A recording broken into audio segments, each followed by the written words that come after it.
Ce jeune homme avait aussi ses singularités. Son manteau, plissé dans le goût des draperies antiques, laissait voir une élégante chaussure, d'autant plus remarquable au milieu de la boue parisienne qu'il portait des bas de soie blancs dont les mouchetures attestaient son impatience.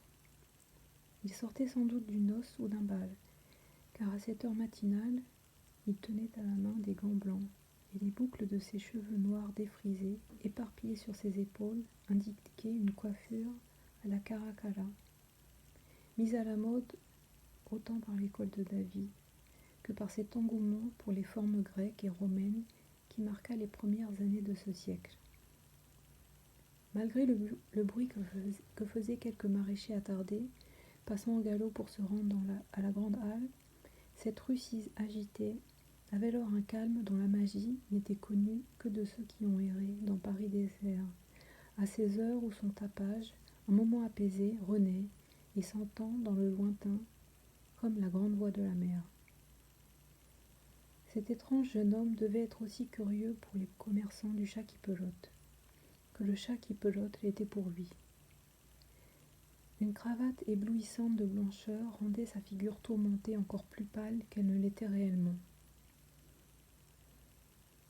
Le feu tour à tour, sombre et pétillant, que jetaient ses yeux noirs, s'harmonisait avec les contours bizarres de son visage, avec sa bouche large et sinueuse qui se contractait en souriant. Son front, ridé par une contrariété violente, avait quelque chose de fatal. Le front n'est-il pas ce qui se trouve de plus prophétique en l'homme?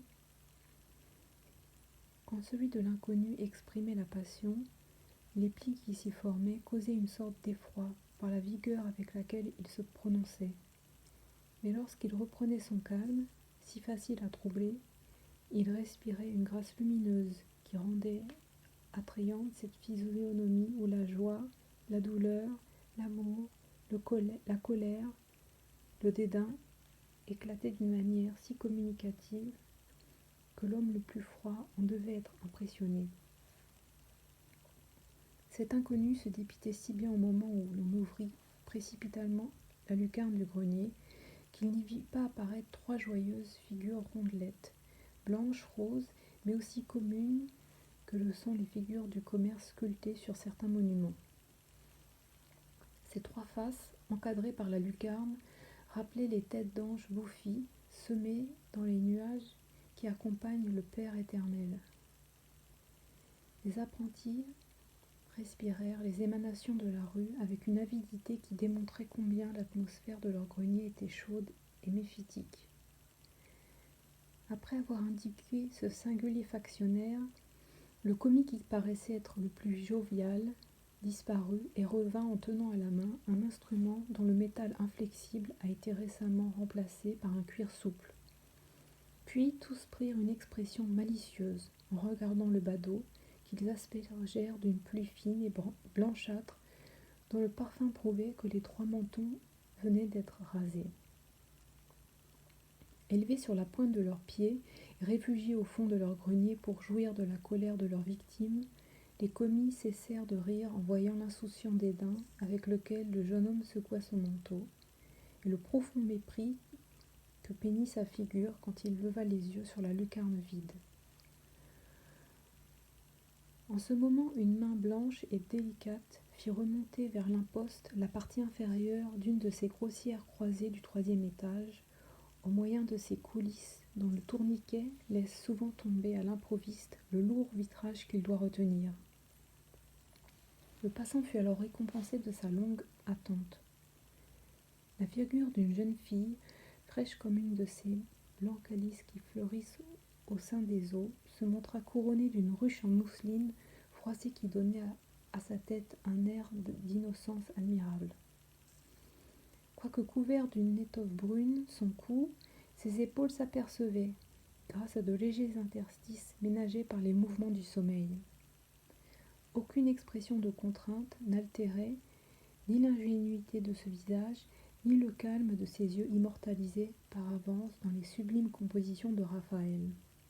C'était la grâce même, la même tranquillité de ces vierges devenues proverbiales. Il existait un charmant contraste produit par la jeunesse des joues de cette figure, sur laquelle le sommeil avait comme mis en relief une surabondance de vie,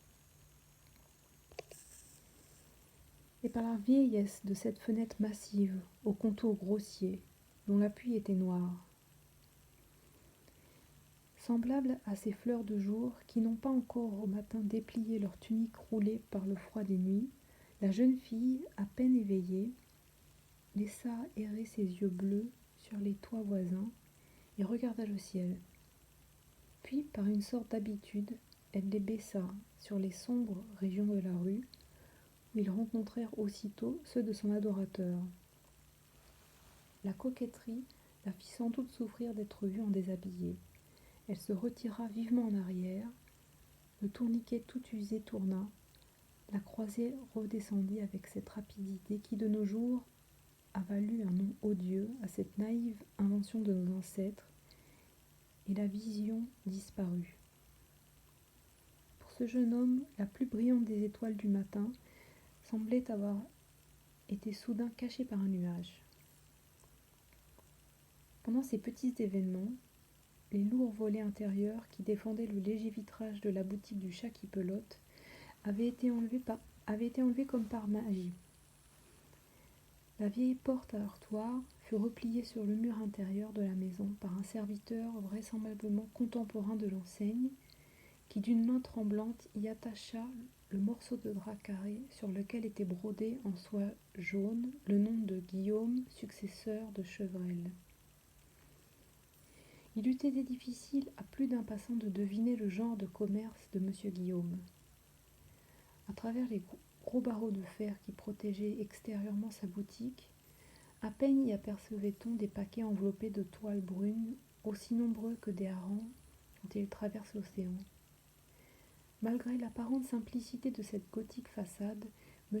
Guillaume était de tous les marchands drapiers de Paris celui dont les magasins se trouvaient toujours le mieux fournis, dont les relations avaient le plus d'étendue, et dont la probité commerciale ne souffrait pas le moindre soupçon.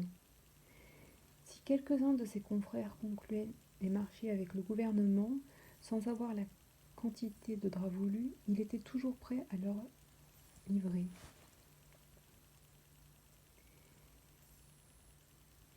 Quelque considérable que fût le nombre de pièces commissionnées, le rusé négociant connaissait 1000 manières de s'attribuer le plus fort bénéfice, sans se trouver obligé comme eux de courir chez des protecteurs, y faire des bassesses ou de riches présents. Si les confrères ne pouvaient le payer qu'en excellente traite, un peu longue, il indiquait son notaire comme un homme accommodant et savait encore tirer une seconde mouture du sac, grâce à cet expédient qui faisait dire proverbialement aux négociants de la rue Saint-Denis « Dieu vous garde du notaire de M. Guillaume » pour désigner un escompte onéreux.